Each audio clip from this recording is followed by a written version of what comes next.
Hi, I am advocate Suresh. इस video में हम बात करने वाले हैं इंडियन पासपोर्ट सरनेम रूल्स के बारे में। बहुत सारे ऐसे यहाँ पे गलत धारणाएं लोगों के दिमाग में है, मिथ्स बैठ रखे हैं कि पासपोर्ट में सरनेम नहीं है तो ये हो जाएगा।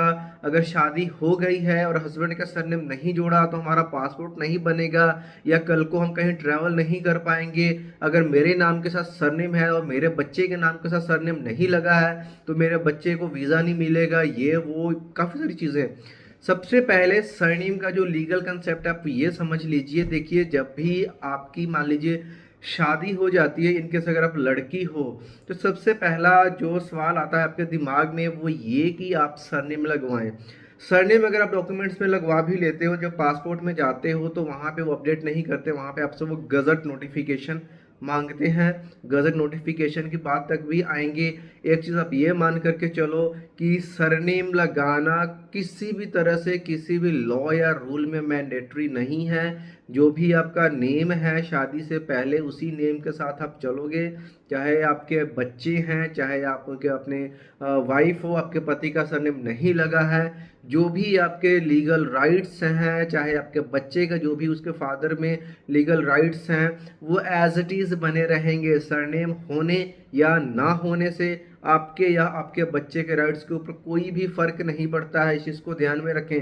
साथ में अगर आप सरनेम या नाम चेंज करवा रहे हो तो आने वाले टाइम में आपके पास बहुत सारी प्रॉब्लम्स आ सकती हैं, क्योंकि जो आपने पहले 10th प्लस 2 अपने ग्रेजुएशन कर रखी थी शादी से पहले, उन सभी में आपका नेम अलग रहेगा। जब आप पासपोर्ट में अगर नेम लगवा भी लेते हो, कल को वेरिफिकेशन में जाते हो तो वहाँ पे प्रॉब्लम आती है।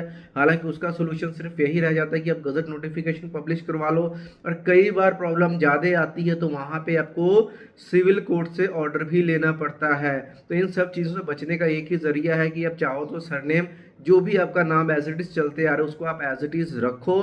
लेकिन यहाँ पे अब कुछ कंट्रीज में का लोग बोलते हैं कि वहाँ पे अगर पीआर लेनी है तो उनके ऐसे कुछ लॉज है कि वो सरनेम देखती हैं।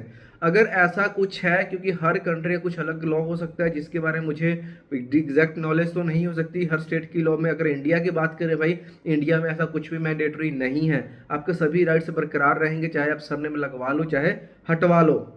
बात है, अगर मान लीजिए अगर आपको प्रॉब्लम आ रही है, किसी बाहर की कंट्री का कोई लॉ है कि वहाँ पे सरनेम मैंडेटरी अब आपको करवाना है, उसके लिए देखिए इस चीज़ के लिए आप तैयार रहिए कि आपको गजट नोटिफिकेशन तो बनवाना पड़ेगा।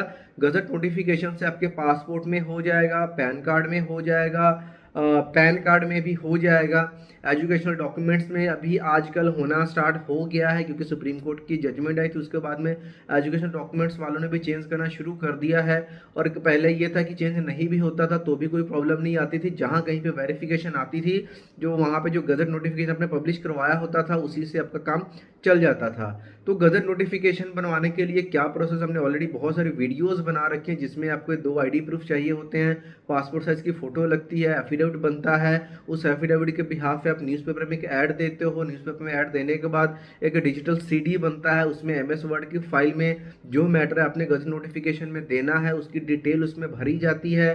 उसके बाद में जो आपने उसमें मैटर डाला है उसका एक सीडी सर्टिफिकेट बनता है। सर्टिफिकेट के साथ में एक परफॉर्मा आता है जहाँ पे 2 विटनेसेस वेरीफाई करते हैं। जो भी आप नेम चेंज कर रहे हो दोनों विटनेसेस के साइन होते हैं। विटनेसेस के साइन होने के बाद आपने एक लेटर रेडी करनी होती है, गजट का जो ऑफिस है उसको एड्रेस करके, पब्लिकेशन को एड्रेस करके। उसके बाद में यहाँ पे भारत कोश की वेबसाइट पे जा कर के आपकी 1100 की फ़ीस कटती है, वो आपने फ़ीस कटवानी होती है सरनेम ऐड या चेंज करवाने के जो नोटिफिकेशन है।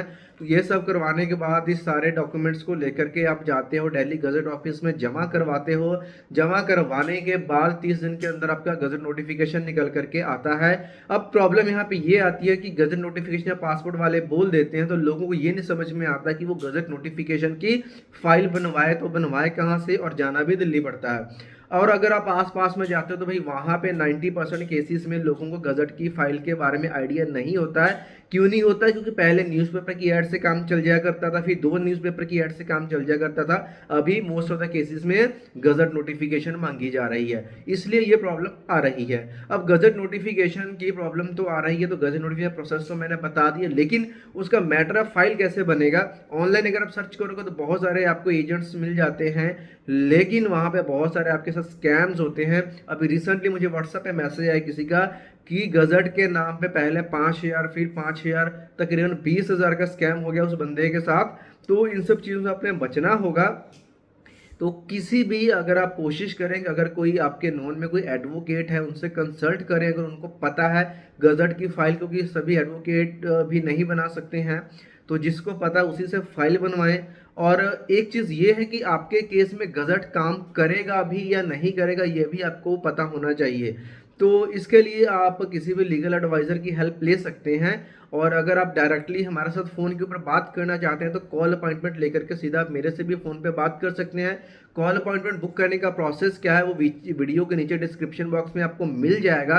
वहाँ से आप कॉल अपॉइंटमेंट लेकर के डायरेक्टली फ़ोन पे बात कर सकते हो। छोटी सी फीस लेते हैं हम, क्योंकि हमारे पास बहुत सारे ऐसे जब मैं अगर नंबर देता हूँ बहुत सारी क्वेरीज आती हैं। तो जो बेसिक क्वेरीज हैं हर एक क्वेरी के ऊपर हम यहाँ पे पब्लिकली वीडियो बनाते हैं जो कि सबको हेल्प करता है। लेकिन अगर आपने पर्सनली अपने केस को डिस्कस करना है फ़ोन पे बात करके, गज़ट आपके केस में काम करेगा भी या नहीं करेगा, उसके लिए कॉल अपॉइंटमेंट लेकर के आइए। प्रोसेस आपको नीचे मिल जाएगा, हम आपको प्रॉपर पूरा आपको गाइड करेंगे।